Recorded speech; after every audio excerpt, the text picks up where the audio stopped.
Hey guys, it's Kemi in my review for All My Life. So what All My Life is essentially about is we center on the real-life couple of Jen and Sol, and these two are pretty much, they're having a very happy life. They they've moved in together, and they're at a point where they are thinking about getting married, but before they do, tragedy strikes when Sol is diagnosed with liver cancer, which really isn't going to get better anytime soon. So basically, in an effort to make sure this wedding goes on, all of their friends band together and basically try to speed up the process so they can in fact get married and at least try to enjoy their time together before things get worse. So All My Life overall, I was not excited for this film. You guys know these kinds of films are not usually my cup of tea.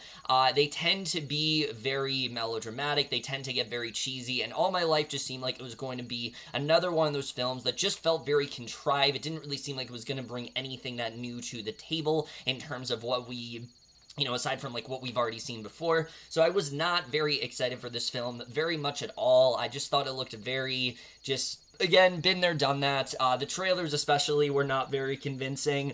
So, with almost nothing coming out, in terms of new releases, unfortunately, Nomadland did not come to theaters. I did get a chance to see Nomadland. I will be reviewing that soon, but I did not get to see it in theaters, so I saw this instead, and I'll be honest, All My Life is really not that bad. It's definitely one of the better of these sort of cancer romantic dramas that we've seen in a while, but it's not that good either. There are definitely quite a few things that do hold it back for me overall, saying that it is a good film, but I think it's definitely one of the better ones that we've had in a while, and we're just getting into right now, starting off with the cast, and that really is the thing I think that does really work in this film, is that the cast here really isn't bad. I can't really think of an actor in this film that I didn't like. I think everyone gave really strong performances, especially Jessica Rothe, who just continues to amaze me with every single film she does. She's such a likable actor. She has such great screen presence to her, and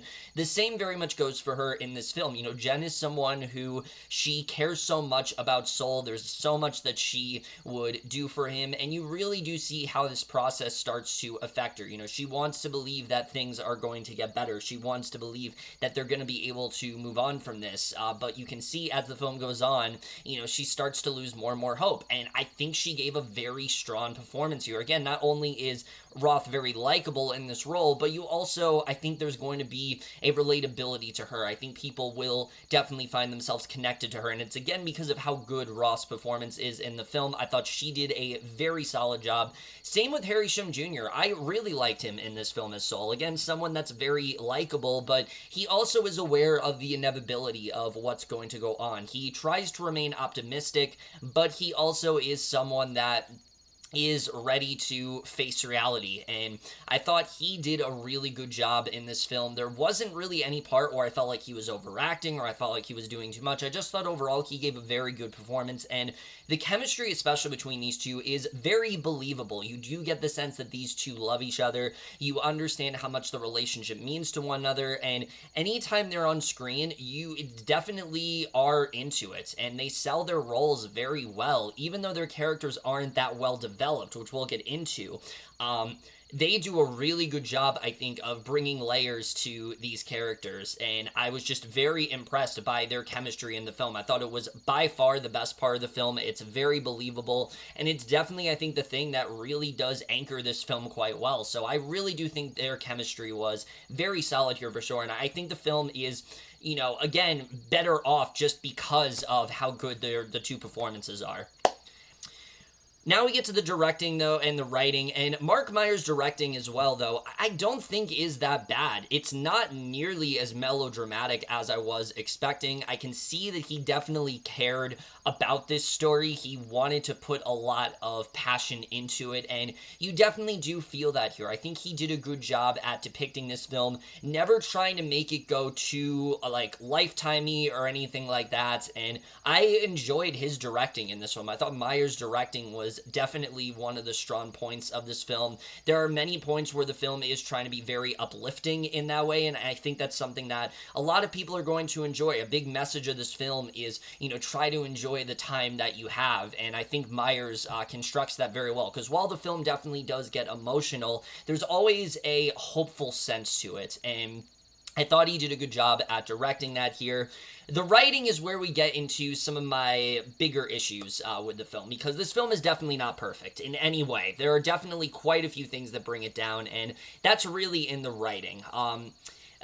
Now, I will say right now, there are some things in the writing that generally did impress me. The character of Saul, for example, is actually really good. They do a really good job of really diving into how he has this passion of becoming a chef, and he cares a lot about his dishes, and, he really wants to take the time to make sure they're the best that they possibly can be.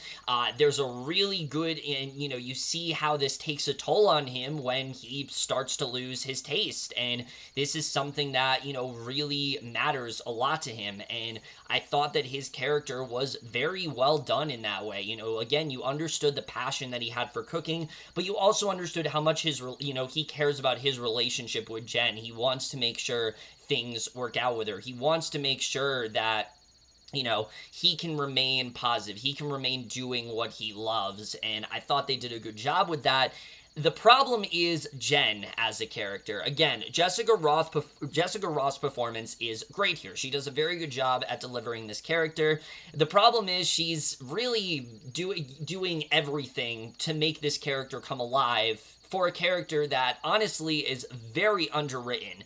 There really isn't much of anything to Jen as a character. She really is just Saul's girlfriend. That's all she is. We meet her very early on in the film. She's with her friends, and, they're having a good time, and she meets up with Saul, and they're connecting, and I was hoping that the film would dive a little bit more into who she is besides that, but they never really do. They do a really good job with it for Saul, but they never really do for Jen. We know that she's in some kind of job. We don't really know what it consists of, but she is, and I guess it works out, but we just don't know anything about her, and so I found it very hard to latch onto her as a character. If Roth's performance was not as good, I probably would not give a shit about this character, because I just found her to be very bland, and I didn't think they did a good job with really diving headfirst into her character. She just came across as very flat to me, and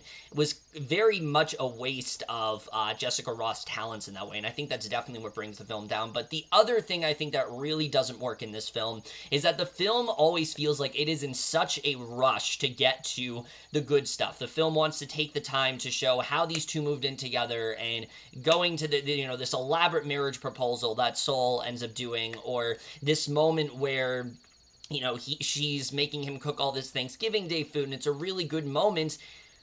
But it constantly skips over the moments that actually we should see. We don't really see a lot of development in this relationship. A lot of it is done through montages, and especially for a film where that's message is basically about embracing every moment and, cherishing every moment that you have, for them to skip over so many key events feels a bit counterproductive. It kind of muddles the message a bit, and it was definitely annoying me. It very much felt like, and maybe this is just an over-exaggeration, it felt like they met up, and then a couple scenes later, they're already moved in together, and then a couple scenes later, he's proposing marriage to her. It didn't feel very authentic in that way. It didn't feel very well told, and it just felt like they were so eager to get to the, the real meat of the story, and the real,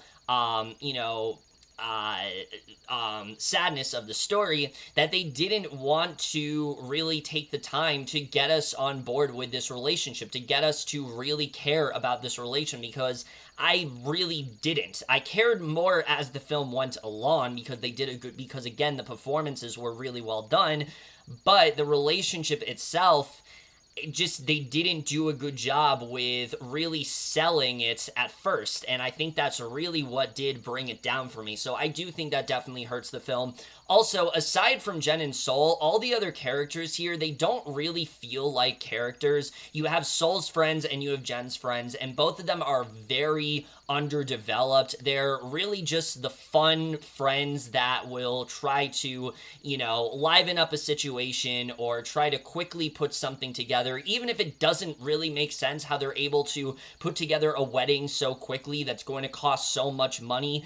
That's something where you can kind of suspend your disbelief, because this actually did happen, and that's one of the things where, like, I'm not going to complain too much about that, because this situation did happen in real life. I mean, they show at the end of the movie, like, how much of it was real, and a lot of it was dead on in that way. And so I thought they did a good job with that, but I just wish there was a little bit more to these characters. We never really get to see how they feel about the situation or what it's going to do to them. They just very much feel confined to the background, and I think that definitely does hurt the film. There's also this really weird thing the film does where it cuts back to Keala Settle's character, and I'm not entirely sure who she is or like what she's doing here, but the film focuses on her a lot, and I'm not really entirely sure why. So yeah, those are just some things that don't really work in this film. The writing is really not that great. I will say the actual handling of the liver cancer that Sol has is actually really well done. The film doesn't get too melodramatic with it, and that's something that did stick out to me, is that the film isn't trying to be too over the top with that stuff. It's a little bit more subdued and real in its approach, and I definitely appreciate that, but it doesn't take away from the fact that this isn't that great of a screenplay. There's a lot of things that are very underwritten, there's a lot of things that are very cliche, and overall, I just think it's not that well constructed. The cinematography really isn't that bad here. I think overall, I enjoyed the cinematography. The score as well, I thought was really well done. There's a nice motif that they do with this one song that Sol really loves, and I liked the way that was interwoven throughout the film. I thought they did a good job with that. And the editing, like I said, I just think this film is way too short, and I think that's definitely one of the things that really brings it down. The editing here, again, it just feels too quick. It feels like things are happening far too quicker than they should, and I think that's something that really does hurt the film. Things are happening in a very haphazard manner, not to the point where it's entirely alienating, because again, there are things I liked about it, but I just felt like the pacing of the film at points just really took me out of it, and I honestly found myself kind of confused as to where we were at certain points. So overall, All My Life is really not that bad of a film. We get a lot of films like this every single year, and to be honest, I think you could do a lot worse than All My Life overall. There's two very good performances in both Jessica Rothe and Harry Shum Jr. There's some good chemistry there. It doesn't get too cliche or too melodramatic, but it is also far too underwritten for me overall to say it's a good film. It's definitely one of the better entries we've had, but it's still not that great of a film overall. It's definitely a film that I'm probably going to forget very quickly, but it's not necessarily a film that I would say if you go, I don't think you'll hate yourself during it. I think it's, if you really need a film to see in theaters, you could do worse than All My Life overall. So I am going to give All My Life overall a C+. Hello guys, in my review of All My Life, let me know what you guys saw. This is Marielle, your thoughts, and we'll see you guys in my next video, and I will see you guys for that. Okay, bye.